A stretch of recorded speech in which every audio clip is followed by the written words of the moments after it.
Hello students, फिर से स्वागत है आपका सालोम इंस्टीट्यूट के यूट्यूब चैनल पर। जैसे कि हमारी सीरीज़ चल रही थी प्रॉफिट एंड लॉस, और प्रॉफिट एंड लॉस में प्रीवियस क्लास में हमने कंसेप्ट 1 और कंसेप्ट 2 स्टार्ट किया था।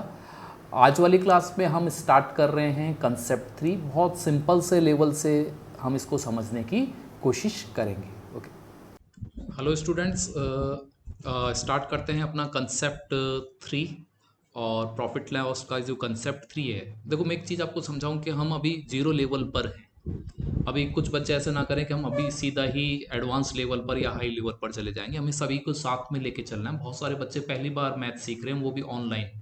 क्लियर? अभी उनको मौका नहीं मिला क्लासरूम में जाने का। कुछ बच्चे क्लासरूम की कोचिंग कर चुके हैं और वो चाहते हैं कि थोड़ा सा हाई लेवल हो जाए, लेकिन हमें अभी क्योंकि सभी को साथ लेके चलना होगा। आप ये भी समझें कि बहुत सारे ऐसे बच्चे हैं जिन्होंने कभी अभी तक मैदान में तो 12th का या मैदान में आए हैं कंपटीशन के, लेकिन अभी ऑनलाइन ही कर रहे हैं। वो अभी तक classroom face to face coaching नहीं करी उन्होंने। तो हमें उनको भी ध्यान में रखते हुए अपने कंसेप्ट को लेके चलना होगा। इसलिए मेरे को बहुत जीरो लेवल को ही अभी एक दो दिन जीरो लेवल पर ही हमें work and profit and loss पर काम करना पड़ेगा। तो हमारा जो कंसेप्ट 3 है आपकी स्क्रीन पर होगा। इस कंसेप्ट का बहुत हद तक पार्ट हमारा बेसिक 3 से हो जाएगा, जो हमने परसेंटेज में सीखा था। क्लियर? देखो क्वेश्चन क्या है, चीज समझना। Cost price of 21 object equal to selling price of 15 object. What is the profit percentage? 21 वस्तुओं का क्रय मूल्य 15 वस्तुओं के विक्रय मूल्य के बराबर है, तो लाभ प्रतिशत पता है। बेसिक 3 से आपको करना पड़ेगा। मैं आपको पहले भी बता चुका, बेसिक 3 में जब भी मैथ में बराबर का वर्ड मिलता है, क्लियर है, तो रिवर्स करना होता है। जैसे आपको बता रखा है कि जो कॉस्ट प्राइस है और सेलिंग प्राइस का जो रिलेशन बता रखा है, वो ये बता रखा है कि 21 का कॉस्ट प्राइस बराबर है 15 के सेलिंग प्राइस की। तो आप इसको रिवर्स कर दो। यहां पर 15 और 21, इसको आप और काट दोगे 3 का टेबल बोलकर, तो ये आ जाएगा 5 और 7। यानी आप बोल सकते हो 5 की चीज 7 में बेची तो 2 का लाभ हुआ। 2 का लाभ 5 पर क्या कहलाता है? आप बोलोगे 40%। 2/5 अगर आपको याद ना हो तो आप फिर 100 से मल्टीप्लाई करके 40% अपना आंसर निकालोगे। मैं इसे और अच्छी तरह से समझाते हुए, ये तो इस तरह पेपर में करना है, एग्जाम में इस तरह से करना है। मैं एक और बार इसको एक चीज समझाता हूं कि मतलब क्या हुआ। अब देखो, मैं इसको बेसिक समझाता हूं कि क्या इसका बेसिक मतलब है। जैसे मैंने 21 आर्टिकल जैसे 100 रुपए के खरीद लिए। अब मैं आर्टिकल बेचने लगा, ये मेरा कॉस्ट प्राइस हो गया।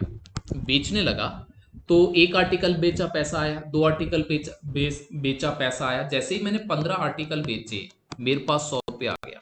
क्वेश्चन यही बोल रहा है कि 21 आर्टिकल का कॉस्ट प्राइस 15 आर्टिकल के सेलिंग प्राइस के बराबर है। यानी मेरे पास मेरा 100 रुपया आ चुका है 15 बेचने के बाद। अभी भी मेरे पास कुछ आर्टिकल बच गए हैं। कितने आर्टिकल बच गए हैं वो आप देख लो। 15 से आपके पास आ चुका है, 21 आर्टिकल आपने खरीदे थे, तो आप बोलोगे 6 आर्टिकल बच गए।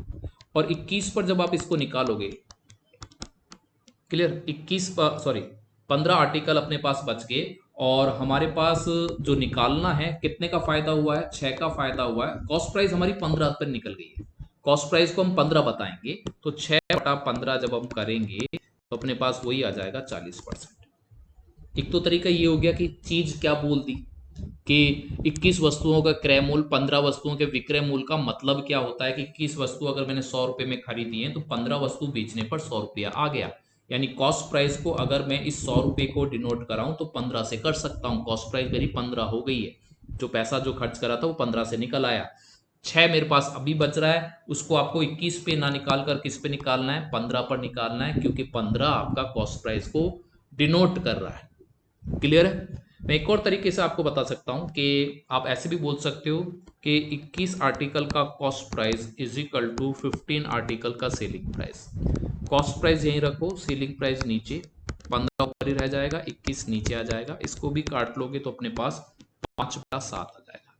कॉस्ट प्राइस आपकी 5 है, बेचा आपने 7 में, तो 2 का फायदा 5 पर निकालना है, तो ये अपना हो जाएगा 40%। लेकिन पेपर के समय जो भी आपको मैंने फर्स्ट तरीका बताया बेसिक 3 वाला ही, उसी को यूज़ करना है। और इसकी थोड़ी सी और प्रैक्टिस करते हैं। मैं उम्मीद करता हूँ कि ये चीज़ आपको समझ आ गई होगी, बहुत सारे बच्चों को आती होगी, और जो फर्स्ट टाइम कर रहे हैं उनको ये चीज़ें पेपर के समय समझनी चाहिए। ऐसे कोई क्वेश्चन इत्तेफाक मिलेंगे नहीं, बहुत छोटे लेवल पर मिल सकते हैं। कहीं ना कहीं बड़े क्वेश्चनों को, हाई लेवल को क्वेश्चनों को सॉल्व करते समय आपको थोड़ा सा इसको यूज करना पड़ेगा उस जगह। क्लियर है? तो देखें आप दूसरा क्वेश्चन, अब आप सभी करें इस क्वेश्चन को। 12 मेजों का क्रय मूल्य 16 मेजों के विक्रय मूल्य के बराबर है। Cost price of 12 tables is equal to the selling price of the 16 table. तो देखें भाई, बिल्कुल सिंपल सा आपको करना है। 12 बराबर है 16 के, तो घुमा दें 16 और 12, या आप बोल सकते हो 4 और 3। यहां पर आपको लॉस होगा, एक का लॉस 4 पर निकालना है, तो आपका आंसर आएगा 25%। इतना सा आपका क्वेश्चन है और इतना सा आपका आंसर है। जीरो लेवल इसे आप बोल सकते हो कि अभी तो हम पहली 2 क्लासों में और अब वाली क्लास में अभी जीरो लेवल भी पार नहीं करा, यानी जीरो लेवल भी बहुत बड़ी चीज हो गई। क्लियर है? तो चीजों को समझते हुए आगे बढ़े। ये देखें, 100 आम बेचने पर, बेचना यानी सेलिंग प्राइस, एक फल विक्रेता को 110 आम बेचने पर 129 आमों के क्रय मूल्य, ये अपने पास हो गया क्रय मूल्य के बराबर पैसा मिलता है, धन मिलता है, तो उसका लाभ प्रतिशत पता है। तो कॉस्ट प्राइस अपने पास 129, सेलिंग प्राइस अपने पास 110, बराबर बोल रखा है तो रिवर्स करना होगा। यहाँ 110 आ जाएगा, यहाँ 129 आ जाएगा। कितने का फायदा हुआ? आप बोलोगे 19 का। 110 पर निकालना है, तो अपने पास 190/11, इसको और भाग दे के देख लो, एक पूरा चला जाएगा, यहाँ पर 7 आ जाएगा, और 3 11 11। इस तरह हमारा ये वाला तीसरा क्वेश्चन भी वैसे का वैसा ही था, तो हम इसको वैसे के वैसे कर पाए। थोड़ा सा और बढ़ाते हैं लेवल, थोड़ा सा लेवल बढ़ाते हैं। 16 वस्तुओं का विक्रय मूल्य 20% वस्तुओं के लागत मूल्य के बराबर है, तो लाभ प्रतिशत या हानि आपको बतानी है। यानी if the selling price of 16 items equal to the cost price of 20% item, then there is a profit और लॉस। आपको बताना है कितने में हुआ। तो सबसे पहले 20% को पकड़े, ये लागत मूल्य है। 20% को अगर अपन देखें, 20% का मतलब हो गया ये, यानी अब 20% को मैं अगर ऐसे लिखना चाहूं, तो मुझे एक का फायदा हो रहा है 5 बेचने पर। क्लियर है? देखो 20% वस्तुओं का, कुछ नहीं करना, क्वेश्चन यही का यही है, बस आपको देखना है फायदा हो रहा है या नुकसान हो रहा है। क्लियर है? अपने पास 5 वस्तुओं पर एक वस्तु का पैसा मिलता है, 20% का मतलब 5 वस्तु बेचने पर एक वस्तु के पैसा मिलता है, तो बस यही 20% है। लेकिन अब आपको यहां पर क्या बोलना है, इस 20% को लॉस। कुछ भी क्वेश्चन में नहीं है, सिंपल सा है कि हानि हो रही है, कि 16 वस्तु अगर आप बेचते हो तो पैसा जो आपको निकल के आता है वो 20% कॉस्ट प्राइस का ही आ पाता है, बाकी आपके पास नुकसान हो गया। 20% पैसा ही आप निकाल पा रहे हो किसी बिजनेस में। 16 वस्तु, इस 16 का कोई यूज नहीं है, आप ये बोल रहे हो 20% पैसा ही निकाल पा रहा हूं, एक 5 बेचने पर एक का मेरे को नुकसान हो रहा है, यानी 5 बेचने पर एक वस्तु का पैसा मेरे को मिल रहा है। क्लियर है? तो मेरा जो नुकसान है वो कितना हो जाएगा, 20%। इस वाले में वही 20% होगा, बस आपको क्या बोलना है, इसको लॉस बोलना है, और कुछ भी नहीं था, बस छोटा सा क्वेश्चन को घुमाया है कि आप इसको कैसे कर पाते हो। आ रही बात समझ में? 16 वस्तु बेचते हैं, बेचने पर जो पैसा आया और कॉस्ट प्राइस से हम इंक्लूड करते हैं, या कॉस्ट प्राइस के पास जाकर पूछते हैं कि भाई हमारे पास जो पैसा आया वो तेरा कितना है, आप कॉस्ट प्राइस के हिसाब से कितना है, तो आप बोलते हो 20% है। इतना भारी नुकसान हो गया कि वस्तु बेचने पर भी आपको पास 20% ही पैसा मिल पाया है। क्लियर है? तो आप ये बोलोगे कि हमारे को नुकसान हुआ, तो इसी नुकसान को आपको बोलना है 20% का लॉस हुआ, वैसे भी अगर आप देखना चाहो तो। क्लियर है? आगे बढ़ते हैं। कुछ भी क्वेश्चन में नहीं था, बस आपको थोड़ा कंफ्यूज करना चाह रहा था।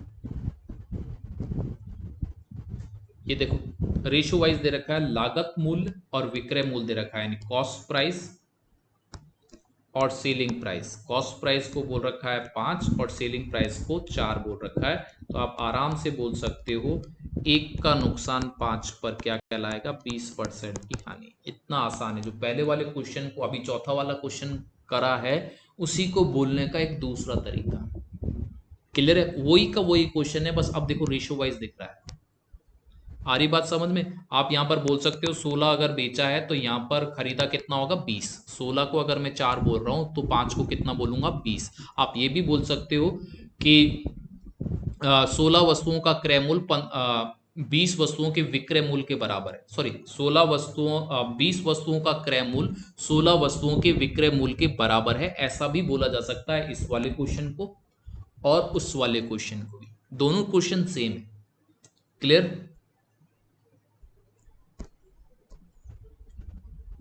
अगला, यदि किसी वस्तु का विक्रय मूल्य उसकी लागत मूल्य का 8 गुना है, यानी कॉस्ट प्राइस अगर 1 है, सेलिंग प्राइस अगर उसकी 8 है, किसी वस्तु का विक्रय मूल्य उसके लागत मूल्य का, सॉरी 8 गुना नहीं, 8/5 इंग्लिश में देखना, इसमें मिसप्रिंट हो गई, 8/5।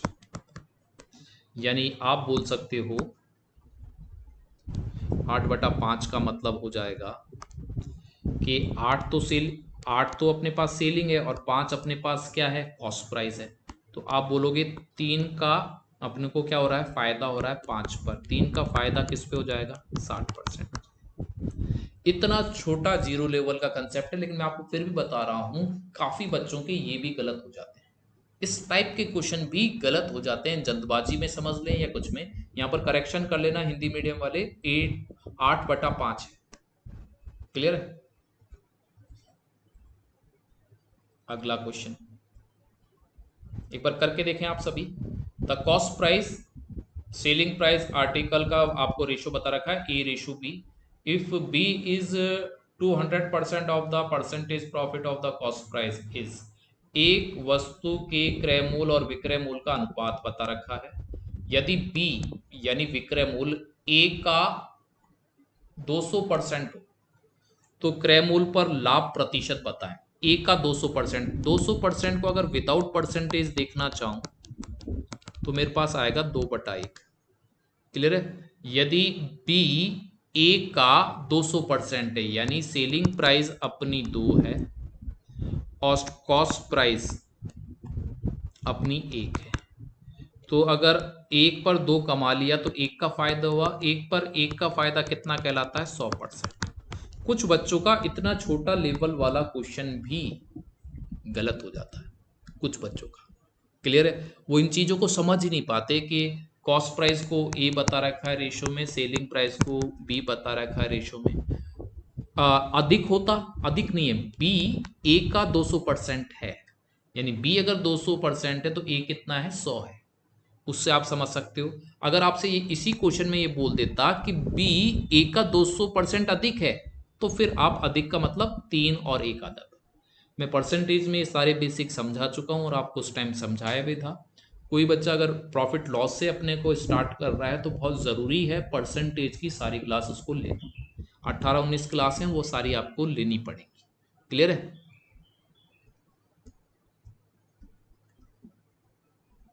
देखो ये अच्छा क्वेश्चन है, एक बार करके देखें। क्वेश्चन में आपको बोलता हूं, selling 36 orange in occur of loss of selling price of 4 orange, what was the loss. संतरा बेचने पर 36 संतरे बेचने पर एक फल विक्रेता को 4 संतरे के विक्रय मूल्य के बराबर हानि होती है, तो उसकी हानि प्रतिशत में बताएं। एक बार मैं इसको बेसिक तरीके से बताता हूं कि हानि कैसे होती है। जब कॉस्ट प्राइस ज्यादा हो और सेलिंग प्राइस कम, तब हानि होगी। लॉस के बारे में आपको बता रखा है। अब क्वेश्चन ये बोल रहा है कि जो 4 संतरों के विक्रय मूल्य के बराबर हानि हुई है, यानी 4 सेलिंग प्राइस, लॉस की जगह लिख दिया, कब हुई है? जब 36 संतरे आपने बेचे हैं, तो 36 ही खरीदे होंगे, तो आप यहाँ पर 36 CP माइनस 36 SP कर सकते हो। CP SP एक तरफ ले लें, तो अपने पास इधर की तरफ अगर अपन इसको उठाकर ले आते हैं तो ये माइनस का ये वाली चीज़ इधर ले आते हैं, तो ये माइनस के 36 हैं, जब इधर आएंगे तो प्लस के हो जाएंगे, तो 40 SP is equal to 36 CP, और SP को इधर ही रखो, 36 CP को नीचे ले आते हैं, 36 ऊपर ही रह जाएगा और 40 ये, तो यहाँ पर अगर आप देखोगे तो 9/10 आ जाएगा, यानी जेब से 10 गया, जेब में आया कितना है? 9, तो 1 का नुकसान हो गया। 1 का नुकसान 10 पर क्या कहलाता है? 10%। क्लियर? ये तो इसका बेसिक तरीका हो गया। क्लियर है? पेपर में आपको थोड़ा सा छोटा करना है। आप एक चीज समझो कि आपको 4 का नुकसान हुआ है, बस परसेंटेज में ये नुकसान बताना है, तो नीचे कॉस्ट प्राइस लिखनी होगी। जब आपने 36 संतरे बेचे हैं, क्लियर, तो 4 का नुकसान हुआ है। 36 मैं इसको ऐसे समझाऊं कि जैसे मैं बाजार से एक एग्जांपल मैं लूं कि मैं एक अदर एग्जांपल आपको दे रहा हूं, जैसे मैं एक छोटा सा एग्जांपल लें कि मैं इस क्वेश्चन को अभी यहां पर थोड़ी देर होल्ड कर रहा हूं। मैं आपको बताता हूं कि मैं बाजार गया और वहां से मैं 250 मैंगो ले आया। क्लियर? यानी ये कॉस्ट प्राइस होगी। पैसा नहीं बता रखा, लेकिन मैंने आपको बता दिया कि 250 में मैंगो ले आया। मैंगो को बेचना स्टार्ट करा, बेचते बेचते बेचते मैं बेच रहा हूँ, स्टार्ट कर रहा हूँ, चीज को समझना। बेचते बेचते मैंने सारे बेच दिए और पता चला कि मेरे पास जब मैंने सारे 250 बेच दिए तो मैंने पैसा निकाला, सारा पैसा यहाँ पर जैसे मैंने हथेली पे रख लिया, मेरी तरफ देखो एक बार, हथेली पे रख लिया और गिनना स्टार्ट करा। गिनना स्टार्ट करा तो पता चला कि तो जो मैंने सुबह पैसा खर्च करा था खरीदते समय उससे ज्यादा है। अगर ज्यादा है तो, और मैं ये पता लगाता हूं कितना ज्यादा है, जैसे मैं बोल देता हूं 50 केले के सेलिंग प्राइस का पैसा एक्स्ट्रा रखा हुआ है, तो मैं इस 50 सेलिंग प्राइस के पैसे को जेब में ले लूंगा लाभ वाली स्थिति में। तो लाभ में मैं अपना लाभ इसमें से निकाल लेता हूं। जैसे मैं निकालता हूं, जो बचा हुआ पैसा क्या कहलाता है? Cost price. यानी आप ये बोल सकते हो कि अब 250 में से 200 का सेलिंग प्राइस रखा हुआ है, वो क्या है? Cost price. अगर हानि होती, मैं ये बोलता 50 केले के विक्रय मूल्य के बराबर हानि है, तो कॉस्ट प्राइस बनाने के लिए जेब से डालना होगा। तो हानि वाली स्थिति में जो कॉस्ट प्राइस जुड़कर बनता है, और लाभ वाली स्थिति में क्या होता है? माइनस करके जेब में आप अपना लाभ रखते हो। जैसे यहाँ वाले क्वेश्चन में अब मैं आपको चीज समझ आ गई होगी। कॉस्ट प्राइस हानि के कारण बनाने के लिए मेरे को 36 की जगह क्या करना पड़ेगा? 40 करना पड़ेगा। यानी 36 के ऑरेंज मैंने बेच दिए, फिर पता चला 4 के नुकसान हो गया, यानी ये सेलिंग प्राइस जो अभी मेरे पास रखी हुई है कॉस्ट प्राइस नहीं है। कॉस्ट प्राइस बनाने के लिए मेरे को 4 और डालने पड़ेंगे जब कॉस्ट प्राइस आ जाएगी, और 1/10 को आप क्या बोलोगे? 10% हानि। यानी पेपर में ये समझना है कि अगर लॉस वाली स्थिति है, नीचे कॉस्ट प्राइस बनानी है। क्लियर? नीचे आपको क्या बनानी है? कॉस्ट प्राइस बनानी है। तो लॉस वाली स्थिति में जो भी आर्टिकल है उसमें लॉस वाला कंटेंट जुड़ेगा, फिर 100 हो जाएगा। यानी मैं ए का मतलब आर्टिकल समझ लेना। और प्रॉफिट है तो जो आर्टिकल है उसमें से प्रॉफिट हट जाएगा और फिर 100 से कर देना, आपको मिल जाएगा। क्लियर है? इस तरह आप डायरेक्ट भी कर सकते हो, नहीं तो ये बेसिक तरीका तो है ही कि क्या चीज बनी है। आ रही बात समझ में? इसको आप उतारना चाहें तो आराम से नोट डाउन कर सकते हैं। आगे बढ़ते हैं। क्लियर है? तो आगे का यहां तक हो गया। मैं वो 250 वाला और बताता हूं कि 250 का प्रॉफिट होता 50 केले के विक्रय मूल्य के बराबर प्रॉफिट होता है तो 50 ऊपर, 250 की जगह अब 200 लिखना पड़ेगा और इंटू 100, तो यहां पर अपने पास आ जाएगा 1/4 यानी 25% प्रॉफिट। अगर यही वाला जो क्वेश्चन जिसमें 4 का नुकसान हुआ है, अगर 4 का फायदा होता तो 36 में से 4 हटता और यहां 1/8 आता और आप प्रॉफिट बोलते 12.5%। इतना सा क्वेश्चन है। कई बार बड़े क्वेश्चन में ये कंसेप्ट आएगा और वहां पर इस कंसेप्ट को आप यूज करोगे। तो आज हमने जो कंसेप्ट 3 समझा इसके अंदर हमने बेसिक 3 का ज़्यादातर यूज़ करा है और बेसिक 3 से हम समझ पाए कि क्या चीज़ बनती है और कैसे बनती है।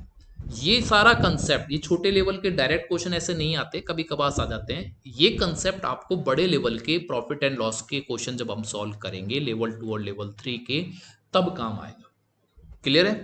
तो अब मिलते हैं अगली क्लास में, और अगली क्लास हमारी प्रॉफिट एंड लॉस की कंसेप्ट 4 होगी। छोटा सा प्यारा सा कंसेप्ट है, उसको आपको समझना चाहिए, और फिर आगे उसके जब हाई लेवल क्वेश्चन हम करेंगे तो इन सभी को देखो, सिंपल सा तरीका है, सारे कंसेप्ट समझ लें छोटे छोटे जो भी क्वेश्चनों में आते हैं, फिर जितने भी बड़े क्वेश्चन होंगे उनको कर लें। सारे कंसेप्ट आपको आते ही हैं, उनका आप वहां पर यूज कर लें, ना कोई फॉर्मूले की जरूरत, ना कोई रटने की जरूरत है। कैसा भी क्वेश्चन घुमा दे, आपके सारे कंसेप्ट अगर क्लियर हैं तो 100% मैं आपको बताता हूं कि कोई भी आपको सफल होने से नहीं रोक सकता। मैथ के अंदर कहीं कोई दिक्कत नहीं आती, कोई भी क्वेश्चन ऐसा नहीं होता जो 30 सेकंड 40 सेकंड से ज्यादा समय लगा ले। अगर आपका वो 2 मिनट में क्वेश्चन हो रहा है तो फिर आपको वो कंसेप्ट नहीं आता, या तो आप एक्स माना करके कर रहे हो, उसको एक्स करके कर रहे हो। कंपटीशन लेवल पर ऐसे क्वेश्चन नहीं दिए जाते जो कम समय में ना हो, सारों में कम समय में क्वेश्चन हो सकते हैं, बस आपको प्रॉपर वो तरीके आने चाहिए। क्लियर है? तो मिलते हैं नेक्स्ट क्लास में, फिर आगे बढ़ते हैं।